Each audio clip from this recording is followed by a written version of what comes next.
Is everybody in? Is everybody in? Everybody in. The ceremony is about to begin. Woo. What is up, Pop Culture Pro fans? This is Pro Tunes, brought to you by Pop Culture Pros, one of the newest shows on the Pop Culture Pros network. If you have not checked this out before, then what the hell is wrong with you? We are starting this out. It is Pro Tunes. We're going to go through albums and music, and it is an open forum. But my buddy Tim, to my left, might be to your right. I'm not sure how that works out right now, but my buddy Tim, who I have known more than most people in my life, we are huge Doors fans. So we decided to kind of kick this off since it was our idea with the Doors. We're going to go album by album and just kind of run through the songs and talk to you a little bit about how we feel about them. And we would love your feedback. Open up the chat, DM us on Pop Culture Pros. And then once we're done going through all of the Doors albums, so if you're not a Doors fan, sit tight. Please be patient. There will be other things coming. And also, if you're not a Doors fan, listen in. We might change your mind. We're going to do a whole lot of other things, and the genre of music will not be limited. We have a lot of generational people on the Pop Culture Pros network, or we like to call ourselves the Pop Culture Pros family, who like a whole different array of music. It's going to be fun. Check us out, popculturepros.com. If you're watching now, after you're done watching, go check us out on almost any social media network, Pop Culture Pros, Instagram, Twitter, whatever the hell. Facebook. His ass. Facebook. Check us out. Also, while you're on there, check out all the other podcasts we have, especially on YouTube. Go subscribe on YouTube. There's a ton of other podcasts out there, from music to movies to sports. Like it all. You'll love it.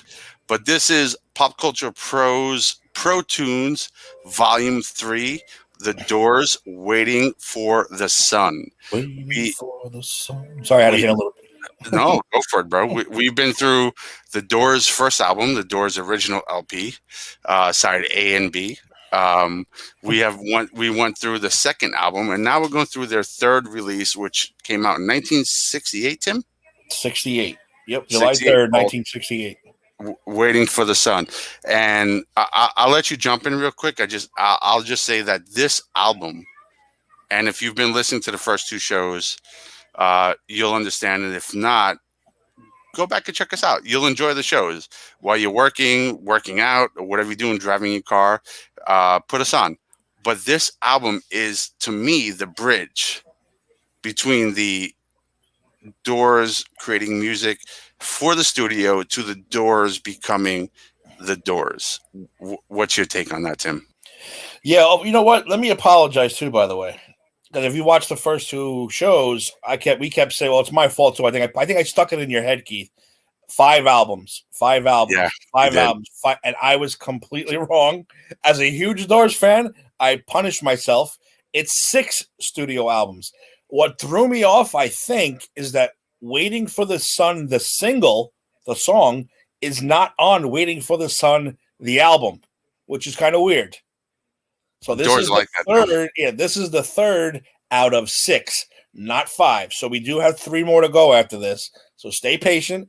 I am an asshole. I apologize to Keith. I apologize to everybody. It is 6 albums. This is the third, and yeah, this is beginning the, like you said, the arc. This is the album where they started running out of all Jim's original material he wrote before they got signed by Elektra.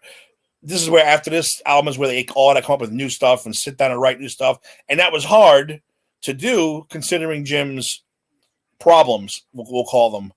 You know, you couldn't get him to sit down, let alone write a goddamn song. Attention span problems. Yeah, his ADD back in the day. Hey, it's irony, Tim. Some guy named Danny who shares your last name Yes, that's my cousin Danny. What's up, Dan? 68. Yeah, you were alive in 68. Oh, wait, you're related to him? I'm a month older than you. What's up, Danny? Did I ever meet Danny? I don't think so, right? Probably at my party that we were all there together at that one time. Oh, if I did meet you, Danny, I was very drunk. Everybody was very drunk that day. I hope I left a good impression on you, bro. But any cousin of Tim is a cousin of mine. What's up, Danny? Thanks for joining, bro. Oh, there you go. There's the boss man checking in. Farachi, my buddy. Hope you're doing good, Farach. Yeah, and okay, so I'm a huge Doors fan. But the Doors are a you and me both, don't worry. Yeah. So the Doors are a very they've been around a long time and they're a very peculiar band. But because they've been around a long time, when you become a big fan of them, you're able to kind of like Netflix binge on their music. And music lasts longer than TV shows. So you could and I call it Netflix binge because it relates to today's day and age, even to me. But you can Netflix binge on the music and you can really listen to the music constantly for probably a few years and just super get into it. But as time goes by, you tend to not listen as much. It doesn't mean you're not as big a fan. It just means other things piquing your interest.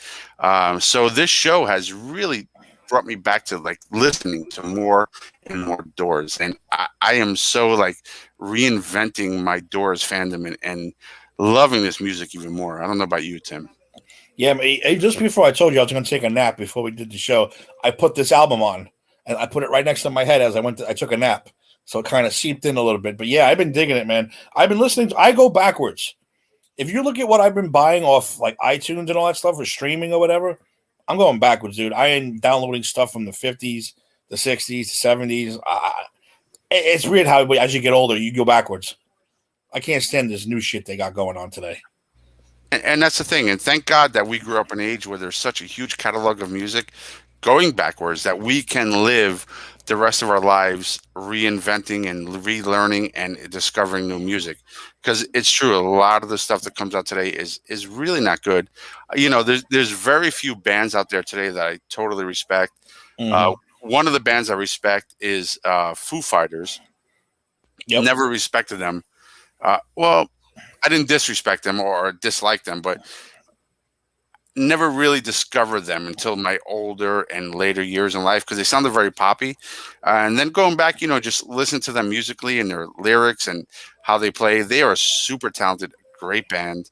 But they're the last real rock band going on right now. That's why I brought them up because there's no, there's other bands that attempted things, did come out with some new music and good music, but they're the last consistent real rock band. Mm-hmm. You don't hear much out there.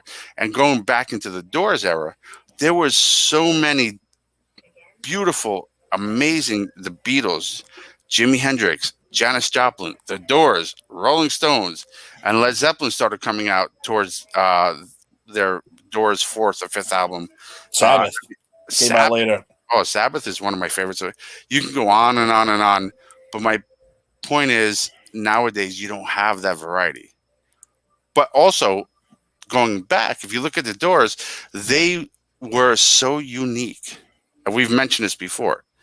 They were so unique. The way they played their music, their instruments.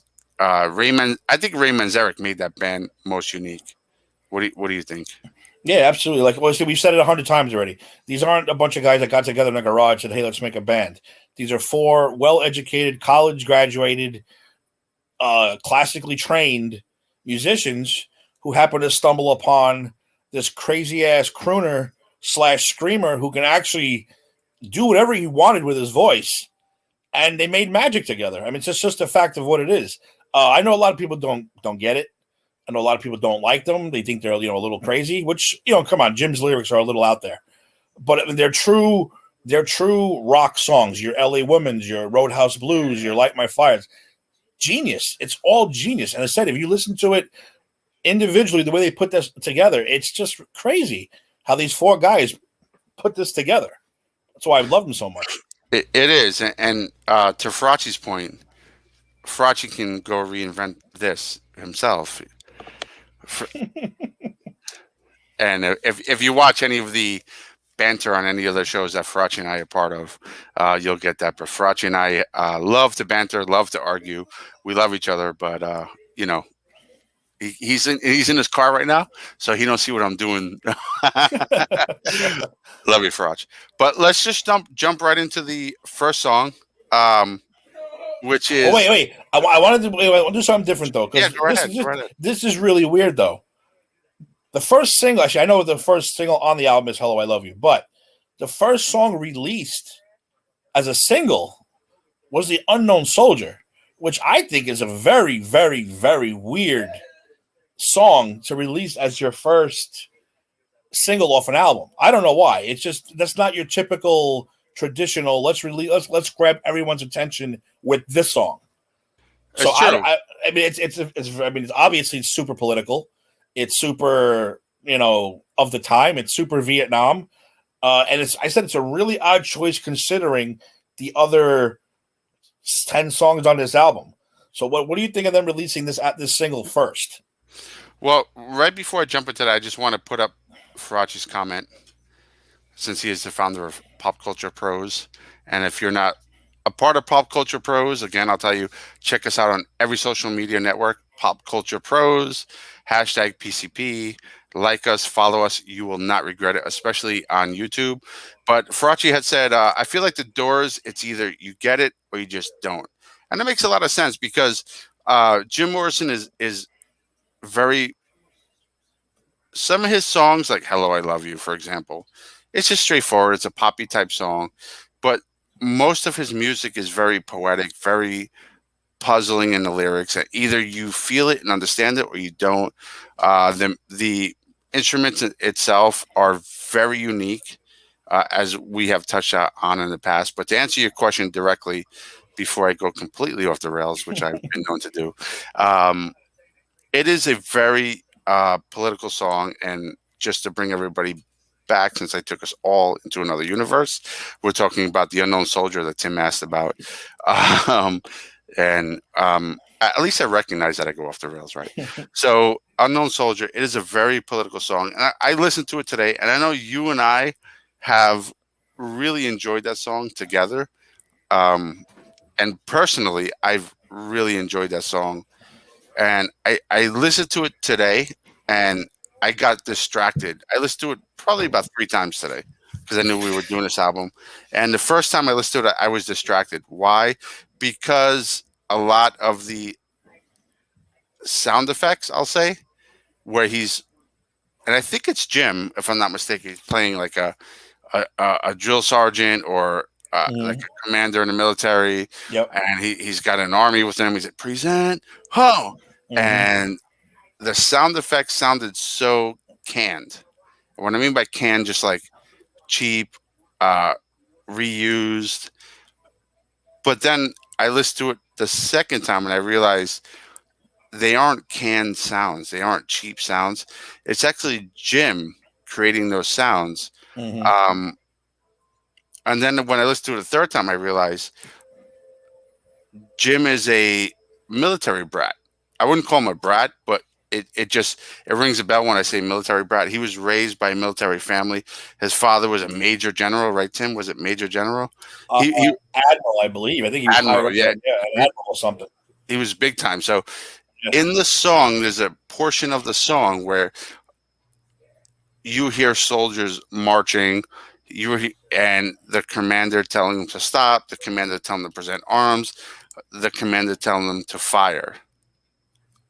By the third time I heard it, it dawned on me that Jim is probably repeating from experience what he heard on base while moving around the world with his father. And it just rang so much like depth into the whole entire song. And that part of the song where he says, "Present arms and fire," and they shoot down a soldier, it's not necessarily an execution. I think, this is just my take on it, I think he is presenting the American youth being marched out to war to die. And I think it was his protest song for Vietnam. Absolutely. 100%.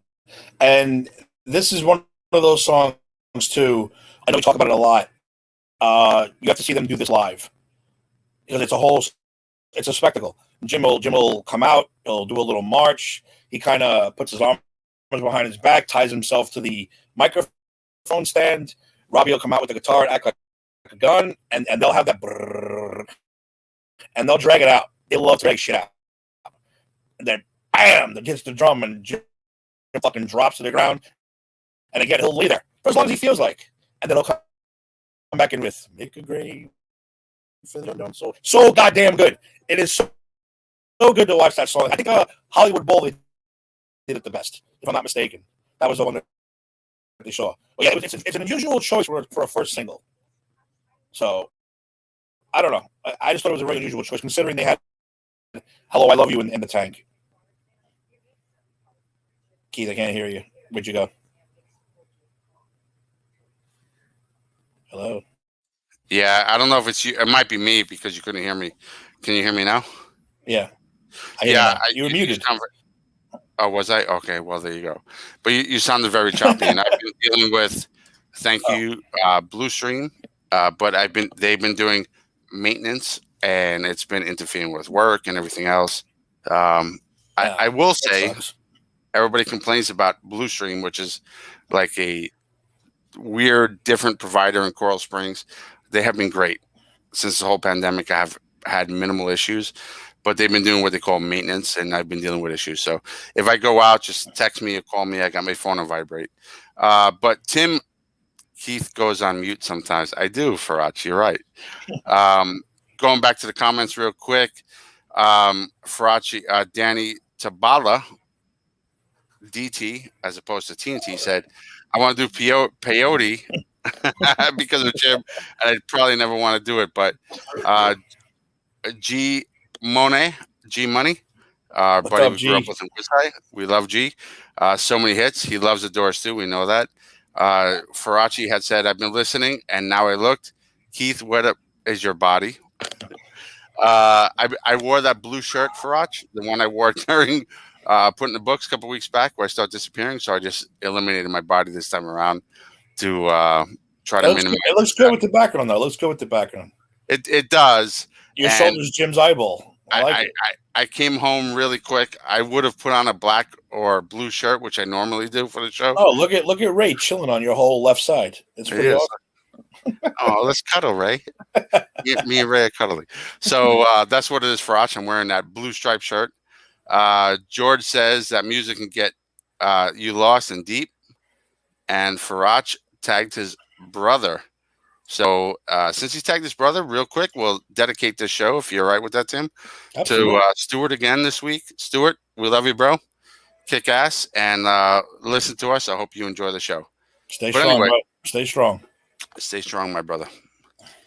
But are you okay with just kind of jumping to the top of the album list over here? Yeah, absolutely. No, yeah, I just wanted to point out that was a weird choice for a first single release. But yeah, I'm ready to go back now. No, it was really weird. And I think, was that a side B or was that? No, it was a side A. It was definitely going to be released. Because side B to that song was "We Could Be So Good Together," and yeah, it was just really weird. That I said when you have "Hello, I Love You," and what was the other one? Like your 5 to 1s and stuff. I don't see Unknown Soldier as the first single, but what the hell do I know? Yeah, but you know what? It also kind of fits in a way if you think about, like, you and I are super fans, so I'll break it down but make it quick. The Doors, and everybody blames Jim for the middle finger they always put up to the world, but it's not just Jim; it's the Doors, the whole band. Yeah, it's the time too. Yeah, Jim was the face to the middle finger, and sometimes Jim kind of just went out there with the middle finger without asking first, but they all believed in the middle finger to society. It is what it is. Jim got the bad rap for it, but it was a band initiative, and I think that Unknown Soldier song being the single was their way of saying, we don't believe in this war, and it was their protest. Whatever, I could be wrong, just my thoughts on it. But the first song, I'm Waiting for the Sun, is a song that probably most of you don't know. It's a very rare song. Most of you have not heard it before. It was a top song in Yugoslavia. It's called "Hello, I Love You." "Hello, I Love You." I mean, who when you think Doors, you think "Hello, I Love You." That's one of the first songs if you're not a big Doors fan. Like for Tim and I, it's not the first song we think of, but for the general population, it is a first song that most people think of. It to me was, I mean, the first two albums had a ton of hits, but "Hello, I Love You" to me was their most commercialized hit out there. What do you think? Yeah, definitely. It's I said this is the handful of songs that if you know who the Doors are, this is probably the one that you know. This one or Light My Fire, obviously. And the interesting thing is this was written by Jim for and it's funny how they say it specifically for a black girl that he saw in Venice Beach one day. And that's how he wrote this song. Why you have to say she was black? I don't know. Because back then it was significant. It meant that that's hysterical. I think back then it meant that they were trying to point out that he was progressive and open-minded. He'd bang anything that moved. He didn't give a shit. For us this day and age, artists, whether it's acting, music, or whatever, I refer to you as your name, not like, hey, you seen that black actor? You seen that black artist? We have a different, well, you and I do, and I know Farachi does, and most people listening do, but some people unfortunately don't, and we need still as a country to progress. But we've come so far because I'll look at somebody who's super talented. Hey, you seen that black guy? No. I will say, hey, you seen John on such and such show? I will not refer to his race. I'll refer to his name. It's great though, like you said, when older people like that, when they say certain words, no matter how they say it or mean it, it sounds racist. And it makes me laugh, even though they don't mean it, of course. But I remember on the Doors special on the album, when Ray says, when he was playing the piano, he says, look, it sounds Latino. It sounds racist coming out of his, even though he doesn't mean anything by it. Saying the word Latino, he's just showing that it sounds Latino. But the way he says it, Latino, it's like, whoa, did he just get racist on us? It's just the way those old guys talk. He's saying it with zero. Yeah, it makes me laugh every time he says zero attempt to have an accent on. Yeah, I was dying laughing. My grandmother, who was one of the most loving. Well, it depends who. Outside of the family, inside of the family, not so much. But my grandmother, I love her to death. She would say, if a black person helped her, let's say it's a man, she'd be like, "Oh, that colored man was so sweet."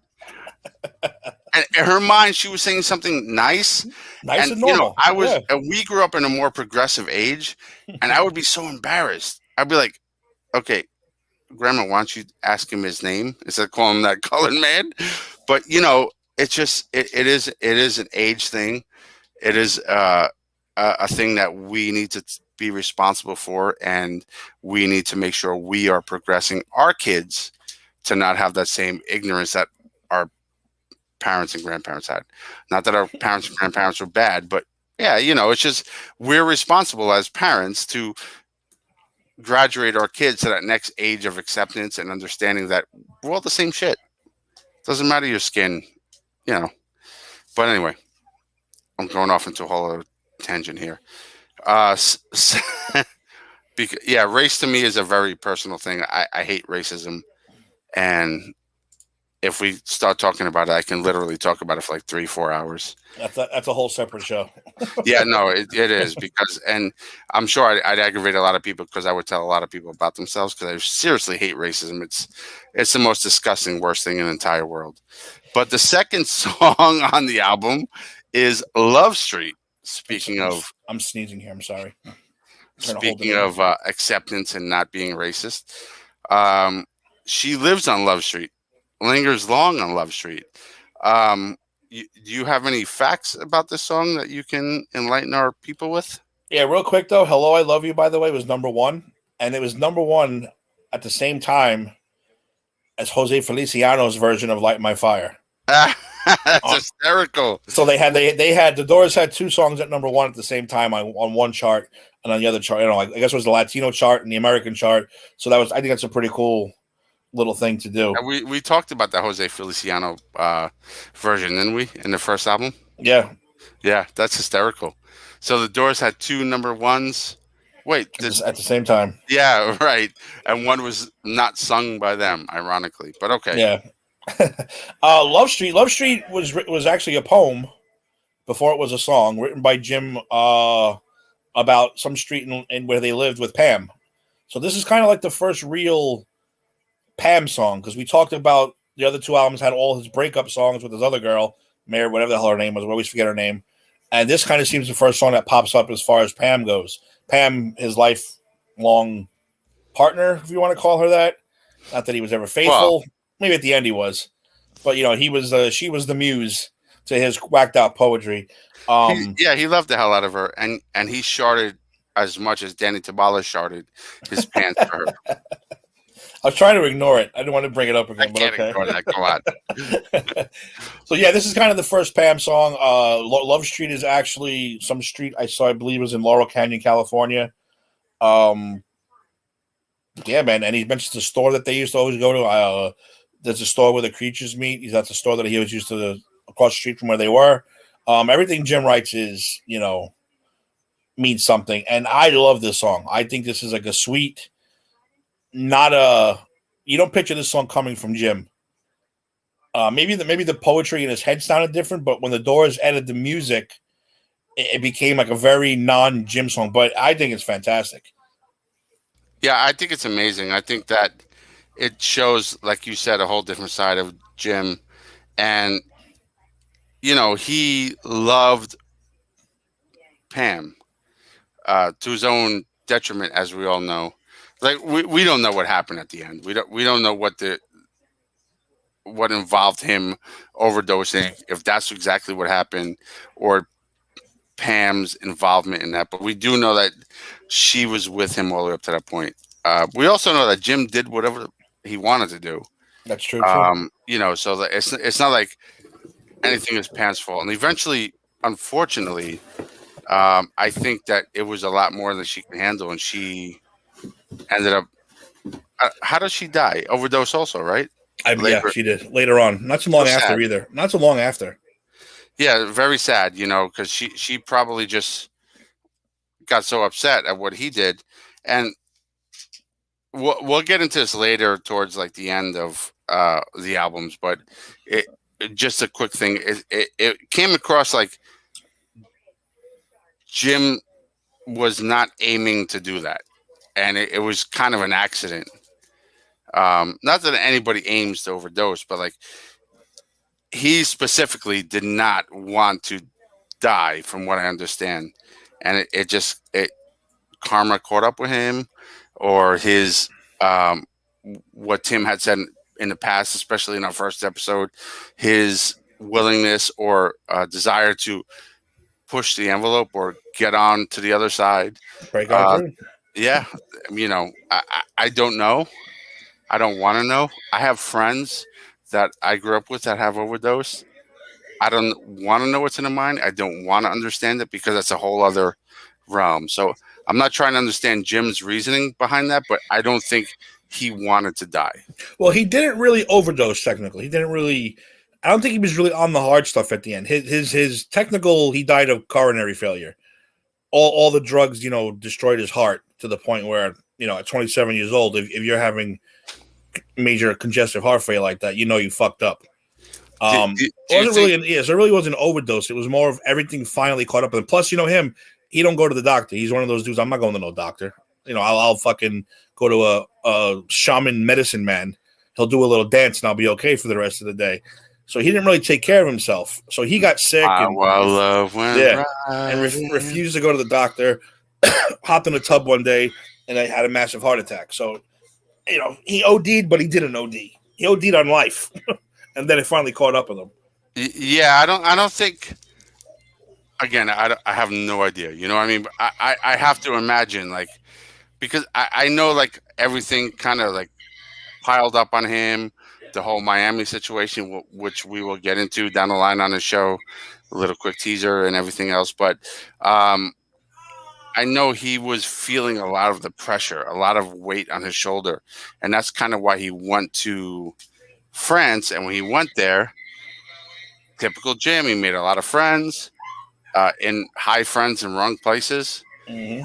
wrong friends in high places, however you want to put it, and that's the path that he went down, and it's super unfortunate, you know. The age he died is super ironic, which may be a whole other show, another teaser. Um, Kurt Cobain, Jimi Hendrix, Janis Joplin, Jim Morrison all died at what age, Tim? 27. You know, I said it's that should be episode 27. That's what that should be. so 27. Whatever we're in the middle of, it's all going to stop. And Tim and I are going to come and bring to you all the 27-year-old rock stars that passed, including Jim. But no, it's a good idea, Tim. I like that. So, you know, like you don't know what was in his mind, where he was. Nobody knows. Pam may know, but she died shortly after, and even her may not be able to completely speak to where he was at mentally. Um, it's just sad, regardless of anything else. It's sad because he was an amazing talent, Yep, I agree. you know. And I'm not sure, but I'm gonna put this pressure on you, Tim. What Uh-oh. is Diamond Studded Monkey? It's from the song "Lazy Diamond Stud," but it's funky, isn't it? Not monkey. Studded Monkey. Da-na-na-na. Oh yeah, that's right. It's Love Street. Yeah, Yeah, there it's you Love go. Street. Sorry, Danny. I tried to blow up your spot, but you really just put me on the spot. So the third song, wow, we're going slow because we're just completely yapping about everything, which is really cool. It's all right. The third song is one of my favorite songs. If it's okay, Tim, I'm gonna just let you kind of go on about the third song, which is "Not to Touch the Earth" on the "Waiting for the Sun" album by the Doors. Yeah, yeah, I love this song too. And this is again, I'm not trying to. I guess we are trying to promote the live album because we're always talking about it. This is another. It's a great song on the album. It is a fantastic song live. It is, and again, it's not just this song. This is part of what Jim called and the Doors called the celebration of the lizard. This song was Dak Smag in the middle of the celebration of the lizard. The celebration of the lizard was Lions in the Street, Wake Up, A Little Game, which is a phenomenal little song.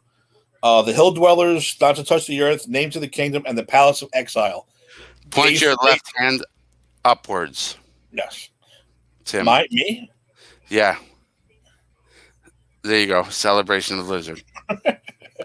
So yeah, and I said if you watch that live, it is an absolute fantastic the way they did it. And the funny thing is, the Celebration of the Lizard, when they put that on the album, it was because they didn't have enough songs. So like, we're gonna throw in this whole big giant thing here that Jim wanted to do for a long time. But yeah, Not to Touch the Earth is definitely one of those what the hell was he thinking songs, and all the lyrics supposedly have some kind of backwards meaning, like dead president corpse in a driver's car, the engine was on glue and tar. It was something he always questioned You seen about those lyrics I sent you, right? yeah, about Kennedy, why Kennedy would sit in an open car and go so slow. Exactly. So that was what that was all about. So but yeah, this is definitely one of those. This is the kind of song where I understand when people be like, "This song's too fucking weird, man. I can't listen to this crap." I get it, but you got to really enjoy, just really listen to it and really appreciate the music. And again, if you have a chance to see it live, well, I don't mean live, obviously, because the guy's been dead for 40 years. But I mean, watch a live performance of the Celebration of the Lizard. So damn good.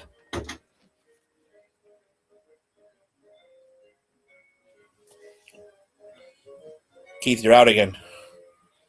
That's because I'm talking on mute. Ironically, I had said to Faraci, I'm not sure if it was today or yesterday, if one more person on a company meeting says, "I'm talking on mute," and if somebody else goes, "Ha, ha, ha, ha," I'm going to lose my crap. And I just did it, and you just laughed. So screw You can you lose and your screw shit. myself. You can lose your shit then. It's fine. Yeah. No, I love you, but screw you and screw myself. So, yeah, like this song is it's a poetic song, but it's deep. A lot of Jim's poetry and songs mean different things at different stages in your life, and it's quite amazing. Um, one thing I'll say is, if you've never heard the song before, don't drink more than like 2 or 3 drinks and then listen to it, because you'll just get like inherently angry and you'll not even know what you're angry about, and you might like throw shit across your living room and break things in your house and really upset your wife. But the mansion is warm at the top of the hill, rich are the rooms and the comforts there. Red are the arms of the luxuriant chairs, and you won't know a thing till you get inside. Like, what? Inside. Um, And it gets angry. You can see like Ray like pounding on the fucking key as the song goes on. Exactly. Angry. and then it rises. It's so great. that anger, and that's why I say don't drink when you listen to a song, because when you drink, most people, including myself, I'm a happy drunk, but like if you point me towards anger, I will happily embrace that too. Because right after that verse, it goes, dead president's corpse in a driver's car, the engine runs on glue and tar, coming along, not going very far, to the east to meet the czar. And all you could think is Kennedy. And what is Jim saying there? Dead president's corpse in a driver's car. You have to assume he's talking about Kennedy. The engine runs on glue and tar. You have to assume he's saying they're driving the car at a certain pace and area to assist the assassination of the president. Mm-hmm. In his own way. Yep. Come on along, not going very far. Can't go very far when you're dead. The car may go further. You ain't going very far. To the east to meet the czar. I'm not quite sure what that means. That may be some kind of afterlife reference that Jim's making. But that verse, like Tim was saying, it leads up to it, and you hear Ray's organ, dun dun dun dun, and it riles you up. Run with me. You know what this is, Keith? This is one of the first. Excuse me for saying it. This is like a mosh song. This is one of those songs. It starts do do do do, and it's all nice and quiet. Not to touch the earth. And they said it just builds and builds and builds. And once you get to that point where he's banging on that keyboard, you want to fucking run around and hit somebody. It's so great. No, it's a good point, Tim, because I mean, you know me, like I've been to, and don't get jealous, all of you, I've been to at least 4, maybe 5 live Pantera concerts. I have seen Rage Against the Machine live twice. Like I've seen the most amazing mosh bands ever live.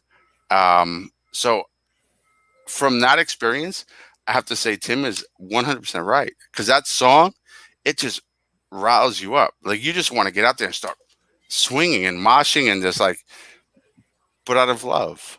And if any of you've moshed before, you understand that it's love. It's Love Street.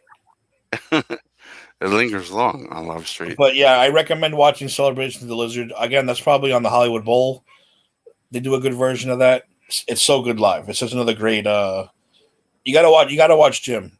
You gotta watch Jim. Definitely, Jim. Definitely, when he does his stuff, his personal stuff, his real personal stuff, he gets more into it. He puts more. He not that he shows excitement on his face, because he doesn't, but you can just tell how much he loves doing his shit more than like Robbie's words, or But yeah, the Celebration of the Lizard is great. Little Game is fucking phenomenal. That's not on any album either. That's just part of the Lizard, right? I love Little Game. It's so small, but part of the Lizard. Such a great little song. And if you listen to their live albums, and again, I'm kind of like Tim, I'm over repeating myself with Doors live albums. And the reason why Tim and I mention that so often is because they are so, they're such a, it's hard to find the words, but what I'll say is, thinking quick, they're such a raw talent band, and they have this great ability to feed off of each other, which we have mentioned before in the show. So like, no matter what one band member is doing, Jim was typically the orchestra leader of the band. But no matter what one band person is doing, they all just readjusted their focus to keep the band in tune. They're just an amazing band. Live, they are so good. Studio, they are amazing. I mean, I love their studio albums, but live, they are just like so raw and so talented. Except for, like you'll see online, like look up on YouTube Jim Drong, Jim High. There's instances where Tim ruined everything. Where Jim just kind of ruined a live performance with his intoxication. But that was the exception, not the rule. Jim Morrison was super talented. Jim Morrison knew how to handle a crowd. Did he get high and screw up and take the band down the wrong path sometimes? Yes. Was that what he always did? No. Like I said, it was the exception, not the rule. Wouldn't you agree, Tim? Absolutely. Absolutely. And like I said, this is the kind of thing like we talked about before.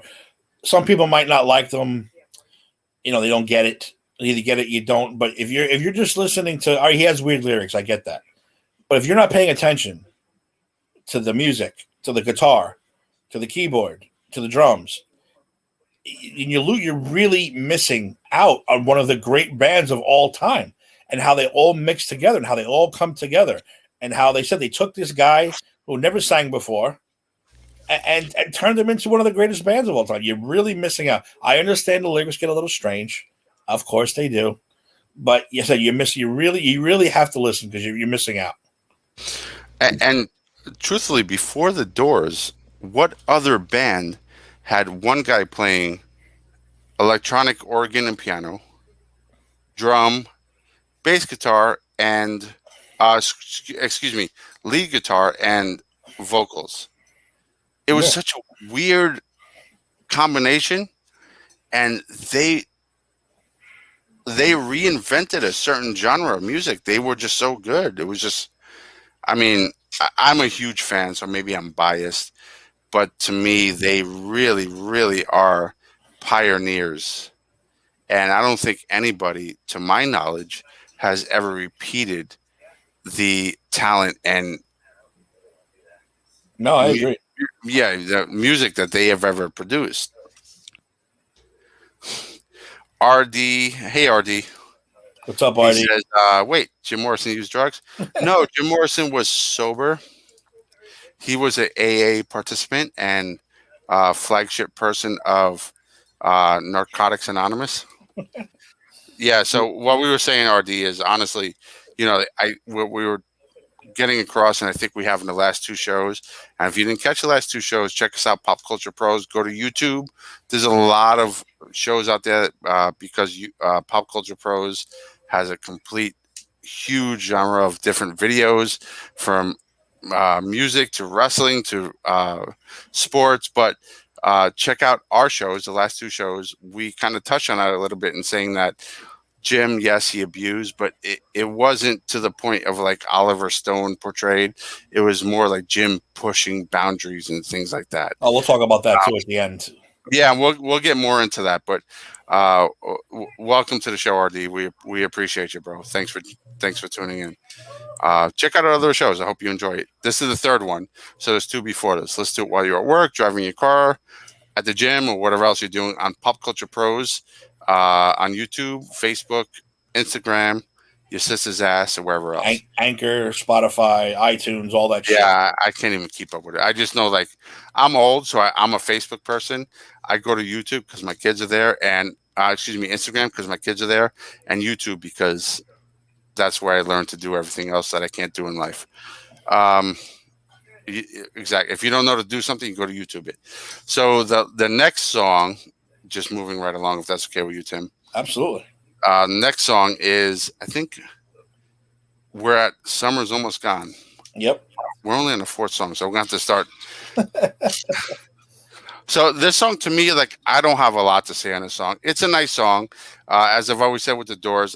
There's no song on the Doors albums that I dislike. Like I don't have to ever fast forward any song on the what is it 6 albums, Tim? Mhm. Now There's six. no, yeah, Six. there's no songs on the 6 albums I have to fast forward. There are songs I prefer to hear if I made a Keith's greatest hit Doors songs, but Summer's almost gone. It's a nice song. Summer is almost gone. I'm not sure what Jim's talking about. It's Other repetitive than, too. yeah, there's not a lot of lyrics to it. Yeah, it's a nice little song. Not again, you said not one of my favorites. Wouldn't make my greatest hits. I do think the fact that the next song is about winter and this song is about summer was purposely done. I don't think that was done unintentionally. But yeah, I mean it's a nice little song. I wouldn't go out of the way, say, hey, this is the one that'll set your hair on fire. But again, it's a nice little. I think every Doors album has the Crazy Jim song, the Robbie song, the love song, and then the pop song.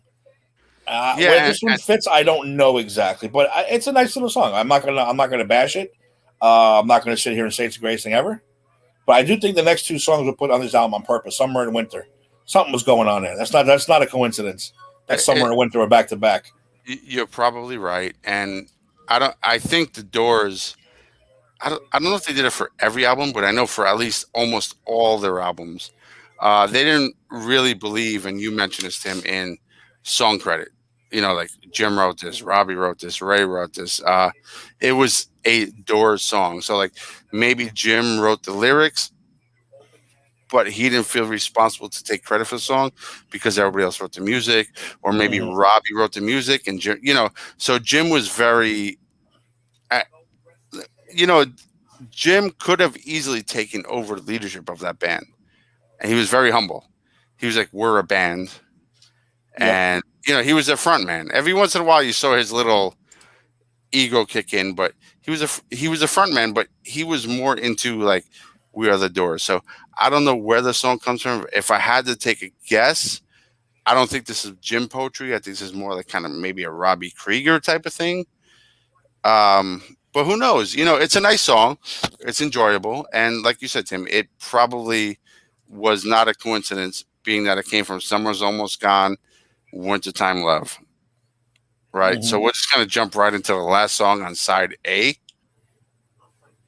which is The Unknown Soldier, which we talked about in the beginning, but right. So we'll make it short. We did talk about it in the beginning. Great song, but go ahead, Tim. Yeah, like I said, this is the first single off the track, which I thought it was an odd pick. Super political, basically hearing our soldier get executed, taken out. I mean, it's powerful for what it was. And again, there's another one of those things you have to watch them do on stage because it's a great spectacle to see. Everything else we said at the top of the show. It's one of those songs too that would it make my top list? I don't know. I don't think so, but definitely worth listening to. And I have a fondness for this song because of back in the day, Keith used to do something with Bullet. Bullet strikes the helmet head. We won't get into that, but yeah, you used to do something with. I remember. I know you're thinking about it now. No, I thought about it before the show because as I was listening to the song, so the reason usually Tim and I try to go on a little bit earlier, and the reason why we're running late today is completely my fault. I had to take care of some personal matters. So on my way to and from those personal matters, I was listening to this album over and over. And when he said Bullet strikes, and immediately all these memories came to mind. First was you and I on Roosevelt Avenue. Another was me, Fez, Steve from Jackson Heights, and a couple of other guys going to see the Rockefeller tree lighting in Manhattan. So we'll do sidebar stories down the line about the Doors and their influence, bad or good, on our lives, and that will be Bullet. It's a part of that. Stupid kid stuff. Stupid. Nobody Yep. got harmed. A couple people got scared, but nobody got harmed.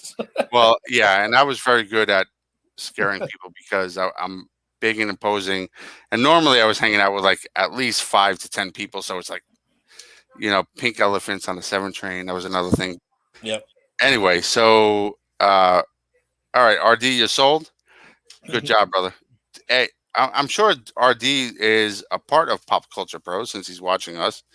But if He you're is. not RD, He's a good friend of Eric and from the beautiful town of Deposit, New York.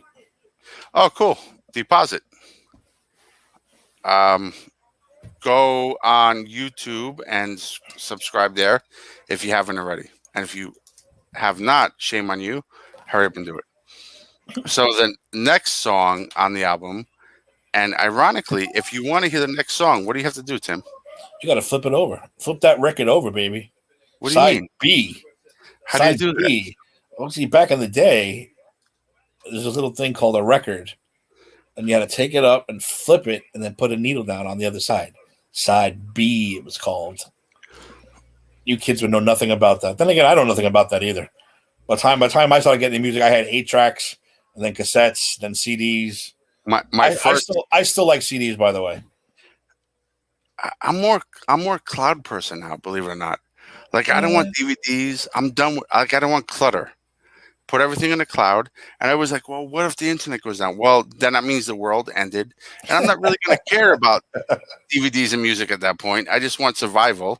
But anyway, so I love the first song on side B of Waiting for the Sun, The Doors, which is Spanish Caravan. Yep, written by Robbie. It's a Robbie song. I think Jim had to have his flair in it because if you listen to it, it gets very poetic. Yeah. Yeah, it gets a little wacky. I don't know much history behind the song. I can just real quick, and Tim, I know sometimes if it's available, you know a little bit more than I do on these songs, but I can go ahead and just tell you real quick. This song reminds me, like when I hear this song, it takes me to a different place. It's a very special song. Like when I hear it, I almost feel like Jack Sparrow. Like you're like on an adventure. Carry me, caravan, take me away, take me to Portugal, take me to Spain. It's a really cool song, and the music behind it. To me, the star behind this song is Ray Manzarek. What do you think? Yeah. Plus, and you got to don't forget Robbie, flamenco guitar. He started playing. Oh, right. See, Right. I said that's what we say all the time. These aren't guys who learned how to play guitar. Like he learned how to play the flamenco guitar at 17 years old. I said this is why these guys aren't an ordinary band, and we keep trying to push that. Yeah, he's very into flamenco, so he wrote this song for that. The lyrics are mostly Robbie. The lyrics are mostly Robbie. I want to say Danny's probably drinking because look at his last comment. No, he is wiffle ball homer champion only because he hit the eagle. It's hard to explain. We had my cousin Ron, God bless you, I love you. He lived next door to this Legion Hall, and I'm so grateful for that. We used to play wiffle ball towards the Legion. The Legion had a flagpole. If you hit the eagle on top of the pole, it was worth 100 home runs, and this asshole hit it. So that was it. We could never catch up with him that one summer because he hit a goddamn $100 eagle. Did he stuff newspaper in his wiffle ball bat? No, we did. I don't think we did. You know what we used to do to make it fun? We played fat bat wiffle ball with the big red stupid bat. Oh, jeez, yes. So we used to beat the shit out of the ball to make it more fun. So, but he hit the eagle. I'm not going to die today, Eddie. You hit the eagle. You deserve your 100 home runs, and we couldn't catch you that summer. So, whatever. Muting again, Keith. Muting again. Mute. I was going to. Oh, yeah. Thank you. I was saying that for all of you just tuning into the show, we can break off into any direction, but I promise you, we bring the focus back in. We'll bring it back. My mother, I remember, had a wiffle ball bat stuffed with newspapers, and I had the balls and my father wasn't home, thankfully, because he would have just knocked me out. My father was okay if him and I argued, but disrespect your mother, you're dead. I cursed at my mother. My mother thankfully handled it herself, but she handled it with a wiffle ball bat stuffed with newspaper. I deserved every hit of that wiffle ball bat, and it was much better than the punch in the face my father would have gave me that I also deserved. So that's my memory of wiffle ball. But yeah, and Danny Tabala says, Miss Ron. I had the distinct pleasure of meeting your cousin Ron. And if you remember, I think 2 or 3 times I got to hang out with him. I totally ignored you and just hung out with your cousin Ron. Like, Ron is amazing. Well, I brought him to Cronin's in Astoria with that one a couple of times. Cronin's, your party and, in Greenpoint. I think there's at least, and maybe more, at least 3 times that I got to hang with Ron, and I just totally stopped hanging with you and just hung with your cousin Ron. He was amazing, and him and I had a great time. Love Ron. Hope to see him on the other side, bro. But yeah, so back on topic before we go completely off. So that was Robbie Krieger's complete song, Spanish Caravan, huh? All the lyrics and everything.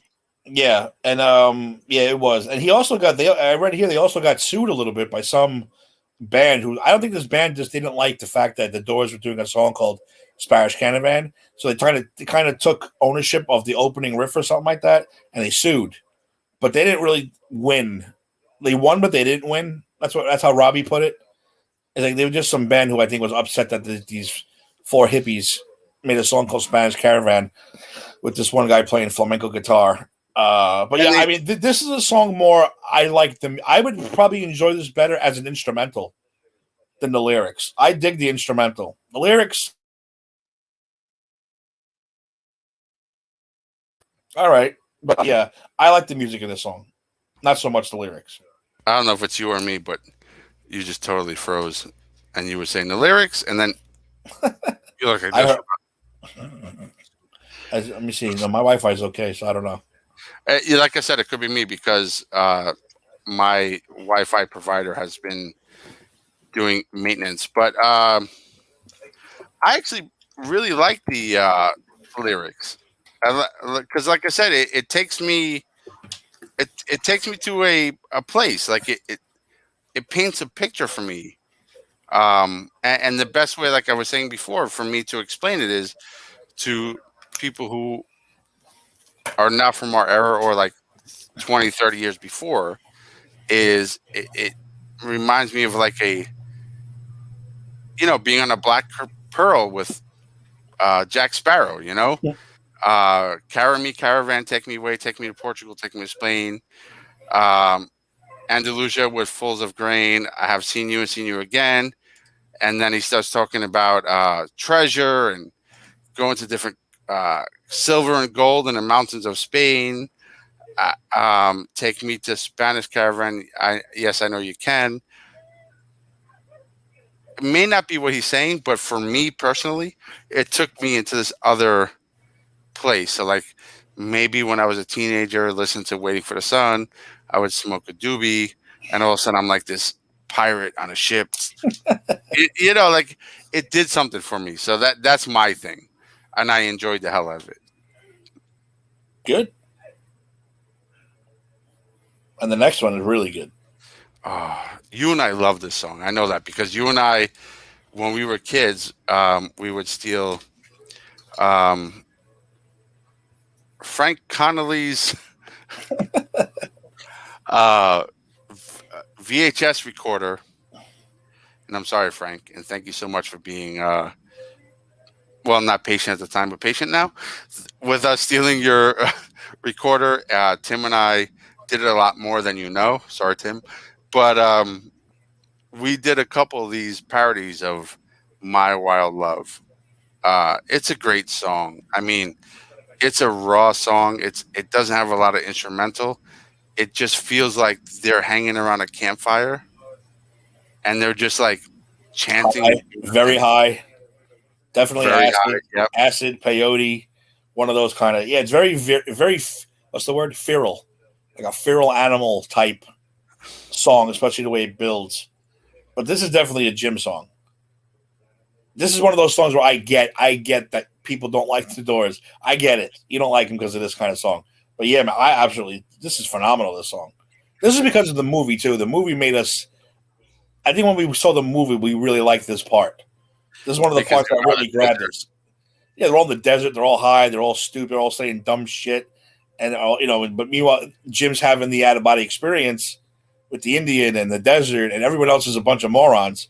But he's having this profound experience on this peyote that they're doing. And that's, remember, don't forget that scene, My Wild Love, leads right into the end, which I think is probably my favorite scene in that movie. How they lead from that song to the end song. I don't. It's been a long time since I've seen that movie. Was it him in his leather pants and the whiskey? Yeah, they remember they went to the desert. Yeah. They did the peyote. They were singing My Wild Love around the the fire or whatever. Then Jim just gets up and says, like, fuck it, I'm out. I forget what he says. I forget the exact words. Oh, I just lied to you all. I am scared. And just walks off into the desert. And that's the end starts. Yeah. And he sees the Indian, the eagle, the tribal chief. And then it fades right into him live, Val Kilmer live, singing at the whiskey, the end. Which he didn't really do a bad job. He didn't do a bad job. No, Val Kilmer did a great job. The movie itself was Well, it's not any of the actors' fault. It was, to me, writing and directing. Yeah. So I think I love the movie because it's the Doors. I love Oliver Stone. It wasn't a good. Even the three living Doors said, well, at the time they were all living. It's not a good representation of Jim. He wasn't a lunatic. He wasn't as chaotic as they made him out to be. And it was really weird. So yeah, he did chaotic stuff, and this is becoming consistent. And I'm not sure if it's because you and I are such big fans, or because it's just justified. But it's becoming consistent, and now our third podcast that we are defending Jim against that Oliver Stone movie. But if you asked us 25 years ago, and yes, Tim and I have known each other that long that I can say 25 years ago, Tim and I still have been friends for a long time. Almost 40, dude. At least almost. 25 years ago in our lives, our friendship was a long time. Now it's just like, all right, well, whatever. That's Tim, and that's whatever. That's my buddy, and I'll kill somebody for him. But back then, it's like, dude, I've known you like 10 years, and we're only like 20, whatever. But when we seen that movie, it resonated with us a lot. But as we've grown older, I would like to say, Tim, and matured, we have seen that movie was what the Doors have said is an exaggeration. It's not an accurate depiction. And the more we learn and see about the Doors, he may have done all those crazy things, but anybody watching this podcast, well, almost anybody, especially me, if you take all the crazy shit I've done in my life and pack it into a 2-hour movie, I will look like a homicidal maniac that you want nothing to do with. It's true. It is what it is, And the guy was a rock star. He had a rough upbringing, and he was put into numerous situations that he didn't handle right a lot of times. No, it's like you said, we say over and over again. He didn't do these things. He did them because he was testing the limits of every boundary. If you gave the guy a limit, he said no. Like you can take a foot. I said bullshit. I'm gonna take 2 feet. Now, you can't go in that building. Well, I'm gonna go in that building. Well, you can't do this. You can't drive that car. Well, I'm gonna drive that fucking car now. That's just the way he was. It was just his personality. And we all did it to a certain extent as kids, right? Like, don't do this. It's like the old adage: don't press the red button. Mm-hmm. It's some of us are made to say, I'm going to press it twice. Some of us are made to say, I will never touch that button again. Yep. So if you're from Woodside, most likely you're the type. And Jim was that type times 10. And it is what it is. And unfortunately, it also led to his demise. And it's sad. So. But My Wild Love went riding. She Rode All the Day. Um, it reminds me of that movie because, and like in that movie, in the Oliver Stone movie, and if I remember it correctly, they're all like in a desert, kind of like some of you may relate to Joshua Tree, or just being in a desert. They were like close friends, tripping out, and it was like a moment of them coming together, Mm-hmm. a bonding moment, and that's how the movie depicted that. And it tied in Jim's obsession with the American Indians and Native Americans. I don't know how true his obsession with Native Americans are. It does ring in some of his music, but um, in the movie they depicted that he had a serious like attachment to Native Americans and their trials and tribulations in this country. Um, but that could have been one of those things that they put in the movie to tie to your heartstrings. Well, don't forget too, the story that was depicted in the movie was actually true, and from a young age, he said he was saying it when he came across the car accident. Remember the famous car accident? Yep. All the dead Indians on the highway, and one of their souls hopped into him. Now, that's not something a normal 6-7-year-old kid's going to say, but he was saying at a very young age that Indian soul leapt into my soul. So yeah, from a young age, he's been walking around saying, I got an Indian shaman soul in my body, which I think really led to him being who he was. So right, a bit weird, but yeah. Well, it could have affected him spiritually, and it could have been something that actually happened.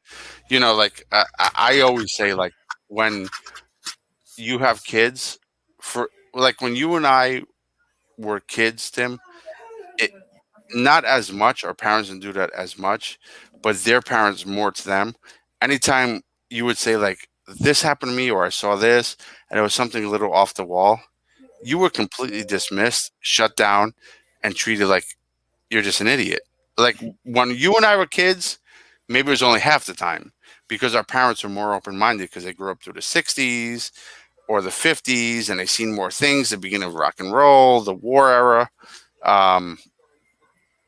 But I just say, like, to everybody out there, if you have a kid and they're just saying something completely off the wall that makes no sense, just listen to them. Maybe they're crazy. Maybe they're using their imagination, or maybe they're opening a door that you've never seen before. Don't be scared of it, because kids are super smart, and kids are super, like, their perception is amazing. Mm-hmm. And that's kind of what Jim did. Like he saw those dead Indians, and he felt that the spirit jumped into them.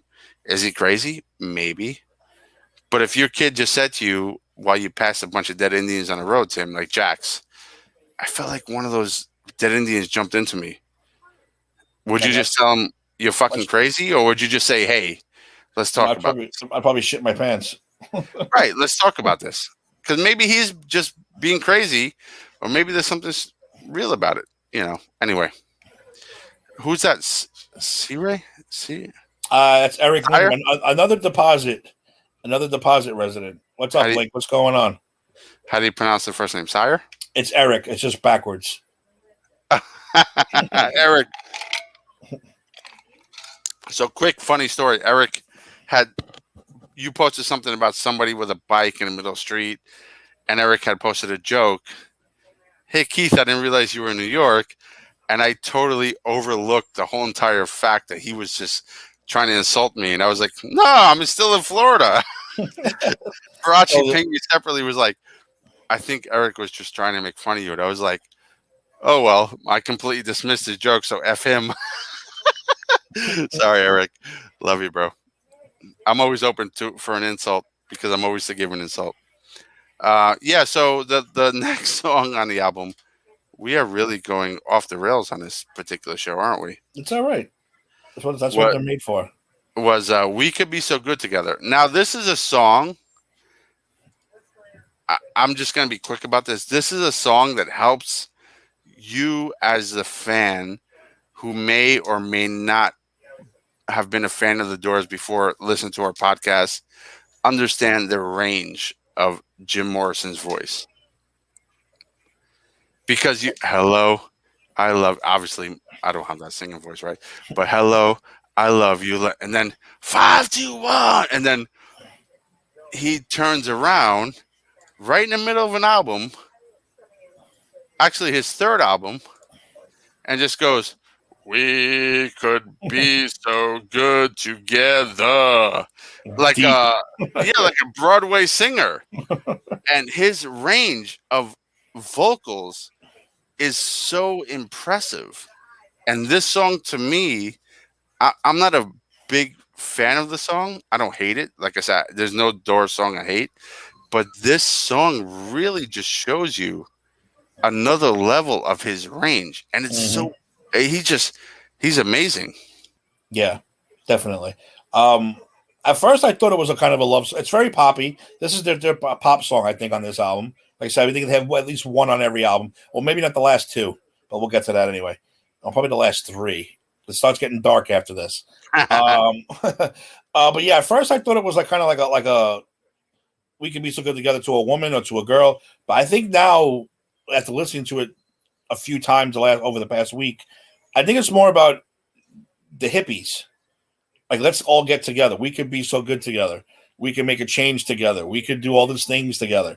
So I don't think it's a love song. I think it's more one of those, hey, come on, people now, smile on. This is their version of that. Like, we could be so good together. We can make a change. We could do all this. Yeah, that's just my opinion. No, it's a good take. I've never looked at it that way, and it will allow me to like reevaluate how I appreciate the song. And it's true.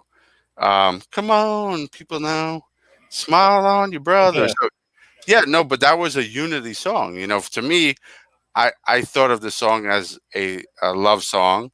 I didn't dismiss it. Like I said, I love all of their songs, but since it was not a song that rang to me, I didn't dive into the lyrics to that extent. So that is an awesome take, Tim.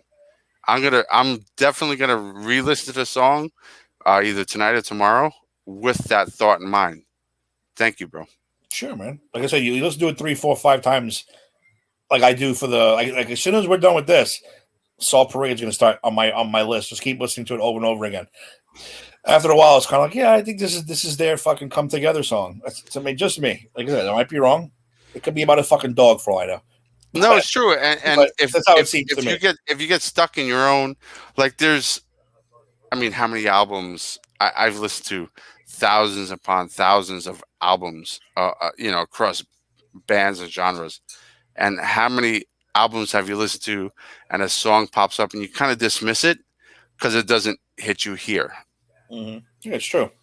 You know what I mean? And then once somebody enlightens you, like, this is really what they're talking about, you're like, oh crap, let me re-evaluate that. So that's cool. Thank you. To me, it was just a love song. I liked it.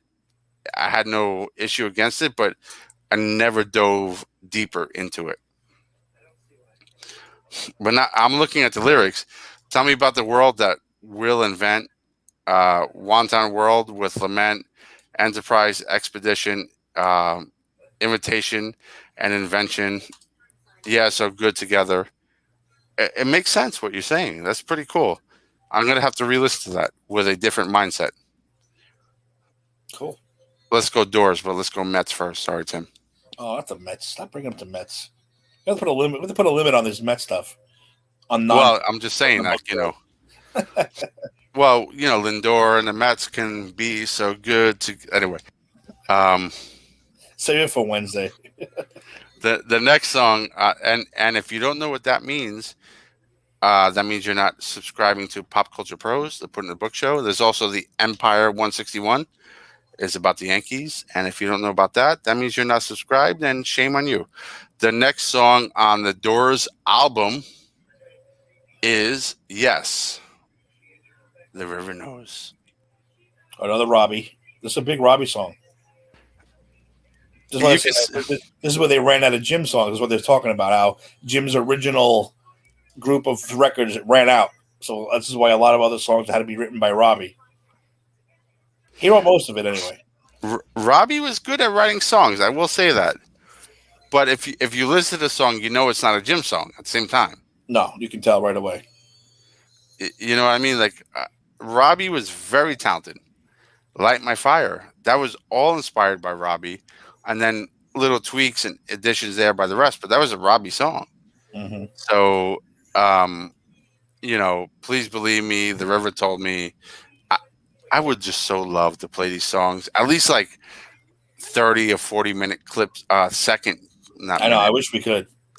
Yeah, but the reason why we don't, ladies and gentlemen, is because YouTube, Facebook, they'll block us, Mute and then us. all you would see is us doing this.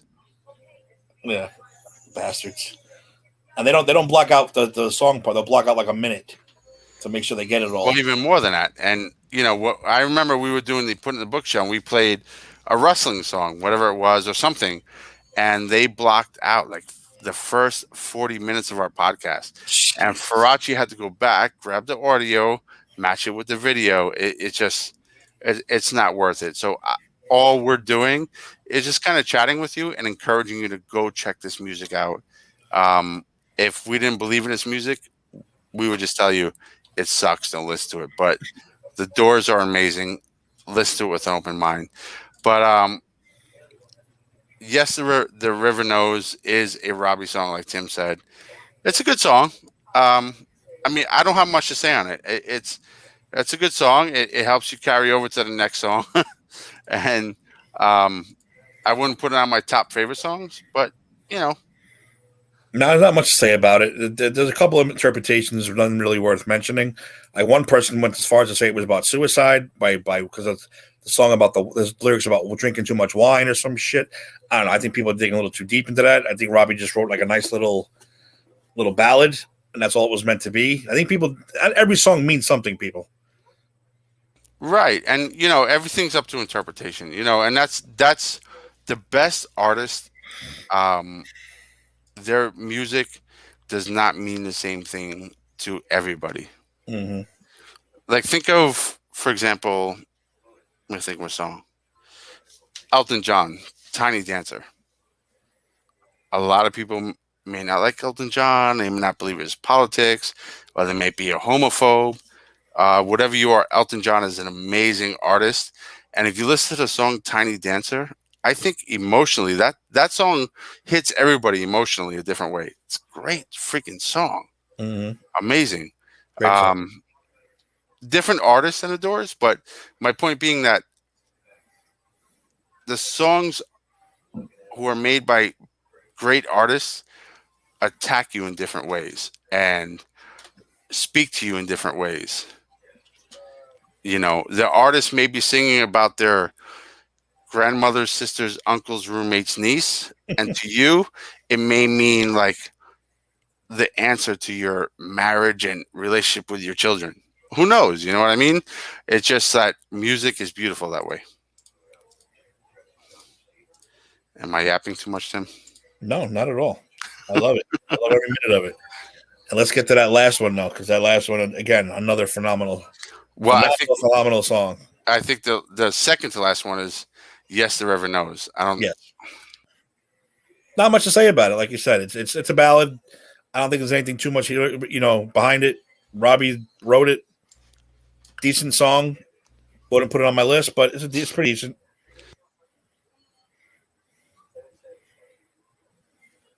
Mute. You're on mute. It's because I didn't want you to know what I was saying. Robbie is a really good artist and a really good songwriter, and I think that I'm not sure what happened during this album, because a lot of Robbie's songs before this had such a Jim flair to it, and then it brought in such power. Mm-hmm. And you can see these songs are minus Jim flair. Yeah. And they're kind of, for lack of a better explanation, like a monotone, they're just like a flat And they said, we said it on the last show, I think, or maybe in this one, you can tell when Jim likes his stuff. All that was being live. He liked his stuff. He loves to sing his stuff. He likes to sing Robbie's stuff, but he loves to sing his stuff. Right. And if you look at like even Light My Fire, because Jim added so much to that, and they all kind of did that together. Yeah. It was a group project. So like when he's singing somebody else's poetry, it kind of sounds monotone, and he doesn't add the same power to it. Even Light My Fire. Light My Fire is a lot of like flatline beats, the same BPM, the same level of influence from the lead singer, but you can hear when Jim gets passionate and he just lights that song on fire, for lack of a better term. But when he's singing these other Robbie songs, you could tell when he's kind of not feeling it. Right? Would you agree with that? Oh, I agree 100%. Especially live. You see a huge difference in his performances when he's doing his stuff. Like Celebration of the Lizard, he absolutely loves that performance. You can just tell. Because it's his song. Yeah, it's his whole... It's his lyrics, it's his poetry. It's almost a tribute to him, Celebration of the Lizard, so he loves that shit. Robbie's really good, but Robbie... He's not Jim. Yeah, you know, so... And maybe that's a flaw in Jim, that when he sang Robbie's songs, he did not have the same enthusiasm as he did when he sang his own music. So, like, imagine he sang, yes, the river flows or whatever, with the same passion that he sang Not to Touch the Earth. Exactly. Do you think in the studio recordings or the rehearsals, when they were writing that song and creating that song, if Jim put that same passion in, do you think Robbie's guitar, John's drums, and Ray's organs and keyboard would have changed if Jim was more passionate about that song? Yeah, I think so. I think absolutely. Because this is the time, especially like I said, he kind of ran out of music and he wasn't really writing. And this is the beginning. We've said it 100 times already. This is the beginning of the end, kind of. This is where you're going to start seeing him get dark, doing a lot more, experimentation with life, with drugs, with whatever. So yeah, I think he was more obsessed with his thing. And to go into a studio and not really have the amount of songs he had in the first two albums probably kind of messed with his head a little bit, especially when the rest of the guys got to come up with, you got, hey, I got a flamenco song. Really? You got a flamenco? Now, don't get me wrong, it worked, but like, it's probably just one of those things where Jim's like, holy shit, I really should have probably wrote more lyrics for this one. No, but that's a really good point, Tim, because he was so confident because he was so familiar with what he did before that, and he already had added all his personality into those songs in the first two albums. Suddenly it's like, oh shit, what do I do? And yeah, no, that's a really good point. I didn't think of it in that light.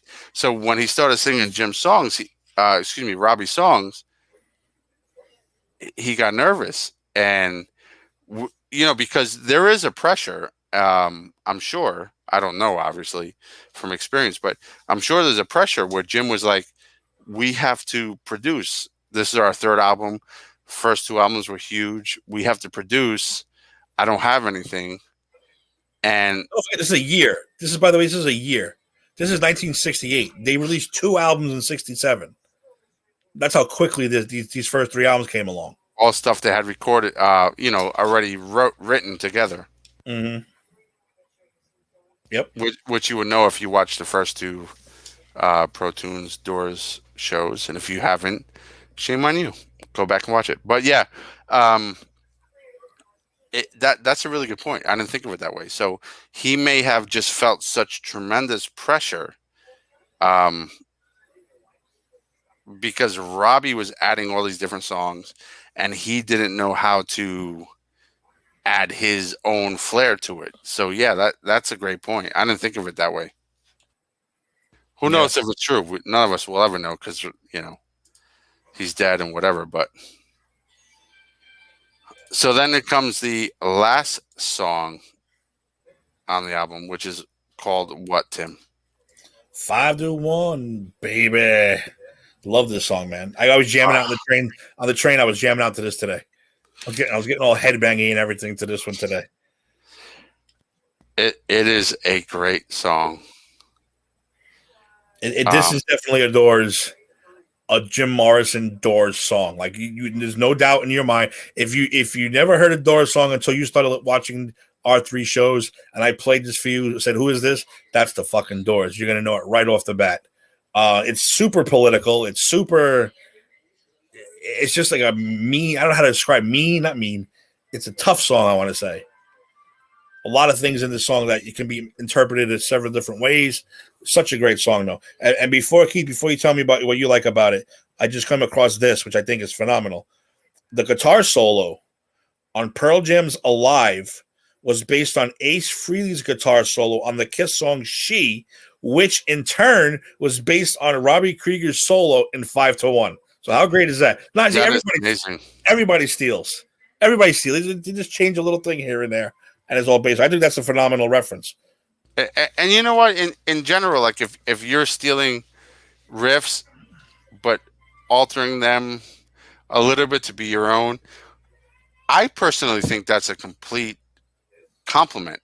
Yeah. If you're just straight stealing, and this also goes for hip hop artists, because I've heard like little certain beats in hip hop songs, especially the RZA. The RZA takes up such obscure beats. Like I am a huge fan of the RZA, and as we grow in Pro Tunes and Pop Culture Pros, you'll see me on some of the hip hop stuff because I'm a big old school hip hop head.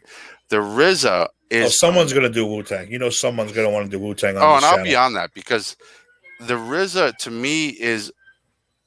I mean, Dr. Dre is beautiful, but the RZA to me is so raw and great. He took such obscure beats that nobody even heard before in our generation, that is, and slightly altered them and added backbeats to them with synthesizers and drum machines and stuff like that, and made such like if you grew up in my era and you heard a RZA beat, sometimes on YouTube there's RZA beat tracks, and it's like an hour of RZA beats, and all you do is hear their beats, and all you do is the whole entire time is this: close your eyes and bob your head. RZA was amazing, but if you did not hear those other songs previously, you would not know you're listening to tracks from a song. Now there's other artists who just took the exact beat and ripped it off. Sampled it. Right. And to me, that's robbery. But if you take an idea from another artist and grow on that, that's progression. And there's nothing wrong with that. And that's what the Doors did. That's what a lot of rock and roll groups did. How many rock and roll groups stole riffs and beats and thoughts from Led Zeppelin and Black Sabbath? And it goes on and on and on. And that's okay as long as you progress on it and make it your own. Mm-hmm. But the Doors had no shame. They would just say, yeah, like, we took this from here. I took this, changed 3 notes, now it's ours. But that's beautiful. It's progression. What's wrong with that? You know, like, if you created the most perfect architecture of a skyscraper, Tim, and then I look at your spec sheet and I say, but you could change this and this and that, and 10 years down the line, I make a better skyscraper, and then somebody after me makes a better skyscraper. What is wrong with that? If I copy your skyscraper and say it's mine, then you're an idiot. Mm-hmm. You know, the Doors were progressionists. They're amazing. I'm yapping because I love the Doors. No, it's a great song. Plus, like, this song, this is one of those songs where you thank God they got a bassist for the studio version, because you needed that bum, bum, bum. But even though Ray does a hell of a job in live with that stupid organ of his, he does a great job. But the bass line is so great in the studio song. You had to have that bass. And the bass, I forgot the bassist's name. It was a different guy than the original. I think it was Barry something. Anyway, yeah, when that song starts, that big bum, bum, bum, bum, bum, oh my god, I'm hooked. I'm already hooked before the first line. I love it. I love it. And I said this song gets so it's political, it's antisocial, it's interpreted in so many ways. All the lyrics can be interpreted in different ways. This is one of those headbangers, man. This is one you just sit back and relax and you just enjoy this song. I'm trying to look up the Doors studio bassist to get the name for you, but I think I had it somewhere. Yeah, and we mentioned him in the past. Both, I think either you or me, both of us, or either one of us remember the name, but we forgot. But yeah, so and just a quick flashback: the Doors, when they recorded their studio albums, they brought in and hired a bassist to play on their albums. Oh, I know Larry Netchell did the first two. This one was here. Douglas Pat Lubon. Sullivan. Douglas Lubon is listed as the studio bassist for Waiting for the Sun. So he's the one that came in and fucking did that bass line, which again, if that don't hook you right off the beginning, it hooks you right in the beginning. All the time. I said when you're on, and I have my yes, I still have an iPod, everybody. I'm an old guy. I still have my iPod, and that's on shuffle. And I'm sitting there and then I'm like, oh my god, I want to get up and like fucking throw something at somebody. That's how great that opening riff is. Yeah, and if you really listen to the lyrics of the song, it plays to multiple generations. I mean, it was aimed at the 60s. I mean, there was a lot of political turmoil going on. And if a lot of people think that, like now with Trump and everything else, that there's a lot of political turmoil going on now, you have no idea what the children of the 60s grew up with. Yeah. Not putting you down. There's a lot going on. They got the guns. We got the numbers right there. They got the guns. We got the numbers. We got the numbers, right? And that's every lyric. That's the perfect lyric for any time of rebellion or And not putting down like what's going on now. It is super important because it's happening now, not 60 years ago. But just to say that this is not the first time there's important movement going on. And all of you who feel that there should be progression and movement should go back in our history and study what happened before you take your next step, to learn from their lessons, because that's the best way to progress, is to learn from somebody else's mistakes. Was that too deep? Not at all. Not at all. But I want to play the song right now. That's how I'm so annoyed we can't play it. You think I should just play the beginning of it? Just play the beginning.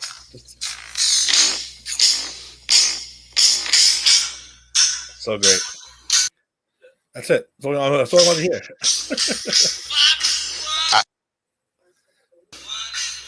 Hold on.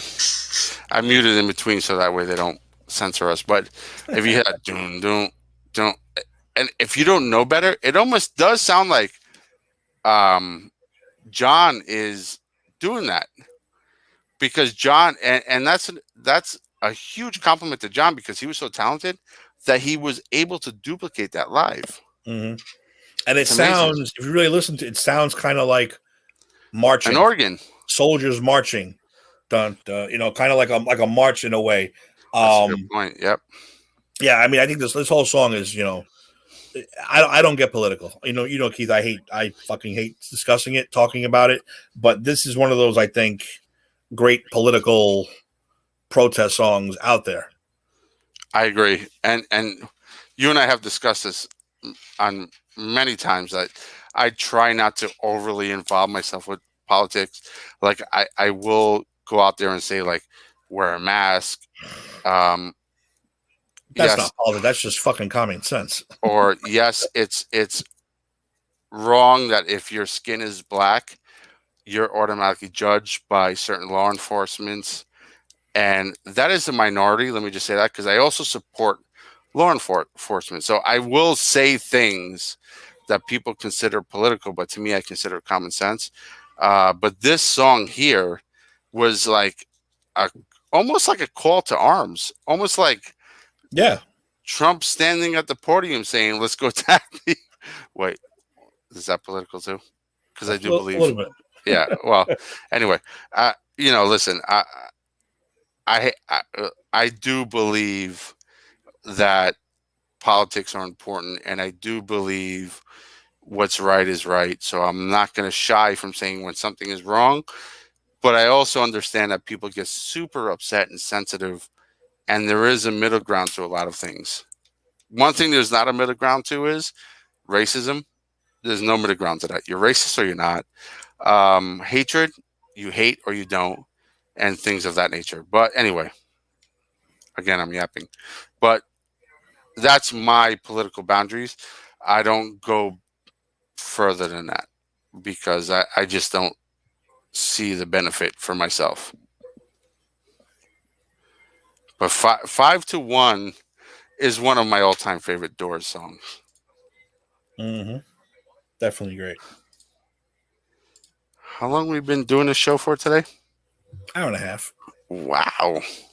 Our longest one so far. It really is. And it's one of the most obscure albums. It's true. Ugh. It's all right. We got 3 more to go. And then after that, if we wanted to talk about the live album, the movie, the poetry, we throw that all in one show. Knock it all out together. Yep. Next album is Soft Parade. Oh. So it's interesting, right? Because if you're still holding your attention with us, I appreciate you.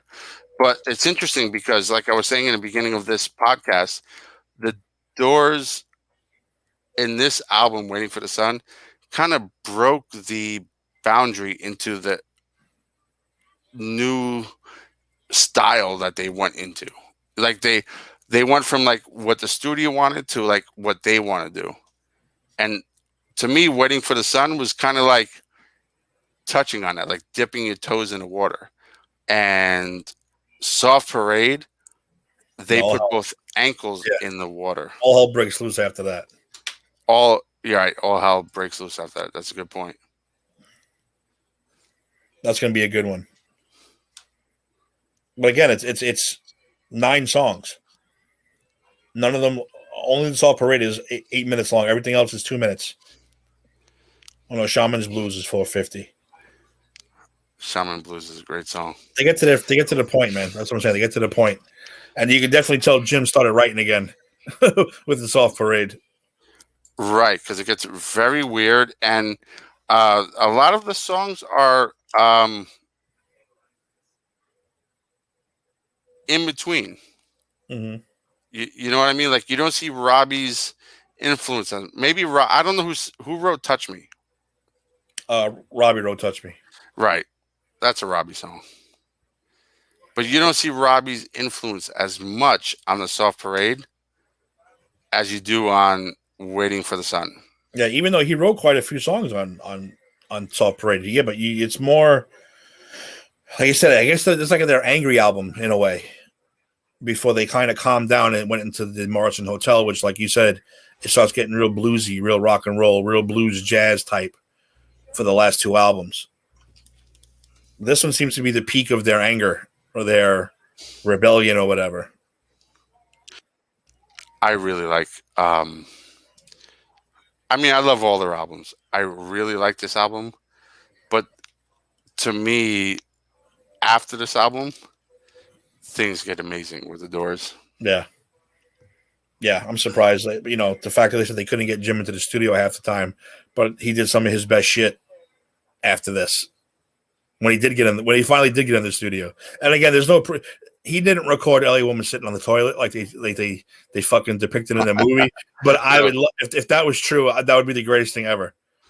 And the greatest thing ever if he really recorded "L.A. Woman" sitting on a bowl. What was the song that they said he sang? Was it Soft Parade? He sang while getting head from Pam. Yeah, Soft Parade. Yeah, I mean maybe that was true. I don't know, but I wouldn't doubt it. It made great for a movie. But to me, okay, so Soft Parade, and I'm not downplaying our next our next episode. You should definitely tune in. But Soft Parade is it's really an amazing album. It's so unique. I don't think there's a rock and roll album in the history of rock and roll that you can compare the Soft Parade to. The title track alone we've discussed. Soft Parade, the song itself. There's 2 songs mashed together to create Maybe 3. one crazy ass song. And if you know what's funny, if you look at a lot of if you're a Black Sabbath fan, look at a lot of Black Sabbath. A lot of their first albums were several songs mashed together. So that was kind of like a thing back then. Just so. That's great. That should be our first after this, and then we'll pass it off to somebody else. I know a lot of people are looking to from our Pop Culture Pros. It looks like a lot of folks are looking forward to kind of jumping in, right, and doing something. Yeah, I know that. I know Metallica was already discussed. I mean, the possibilities are endless. Yeah, I'm looking forward to see other people's take on what we started. Yeah, I think this was your idea, and then I was just all for it, if I remember correctly. Yeah, I had the idea of. I figured it'd be a good. I wanted an excuse to do a show with you and then talk about the door. So, I told Farachi, I said, if you're going to do a music show, this is what we should do to start it. We should break down an album. And then I was like, well, fuck it. Me and Keith are massive Doors fans. Let's break down all the albums for the hell of it. And yeah, agreed. And for all of you who are still have the stamina of still listening to us, I work from the minute I get up in the morning till almost the end of my day on a computer. So sometimes it's hard for me to get on a podcast because I'm also sitting in front of a computer again. But once I knew I had the opportunity to speak about the Doors with Tim, all that was out the window. This is amazing. So next week we will be talking about the next Doors album, which we are very excited about. Number 4, studio album. Studio album number 4. Yeah, and we may go into other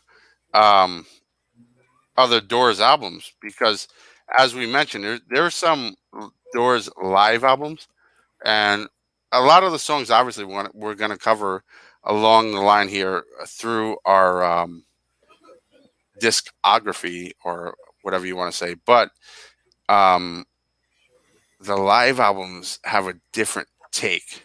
Mm-hmm. On a lot of the songs. They're a great live band. They're a great live band. So what you and I would need to do is just kind of pick which songs we want to talk about, and we'll hopefully help you understand kind of like the greatness of the Doors when they're live and open your eyes to that aspect of their music. Mm-hmm. And, my hope is that we are doing that now. Soft Parade.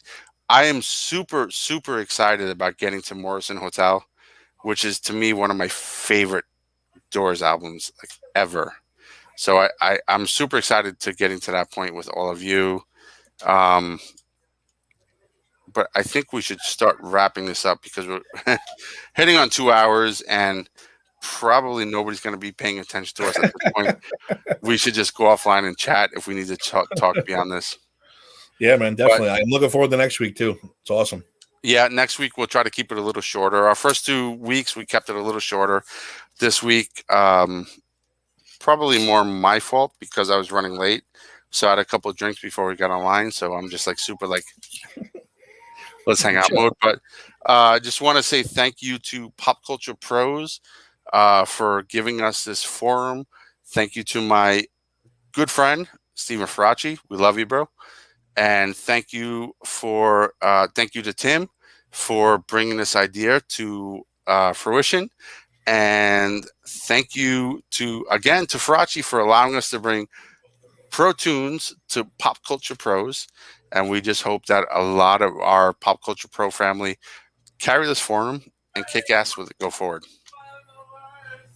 Word. That's all I'll say. Word. All right, brothers. Amen. Thank God. Everybody love you. And that's God with a capital G, Farachi. Have a great night, everybody. Have a great weekend. Happy Valentine's Day. Don't do anything I wouldn't do, which pretty much tells you to do anything you want to do. And peace. Catch out, everybody. Later.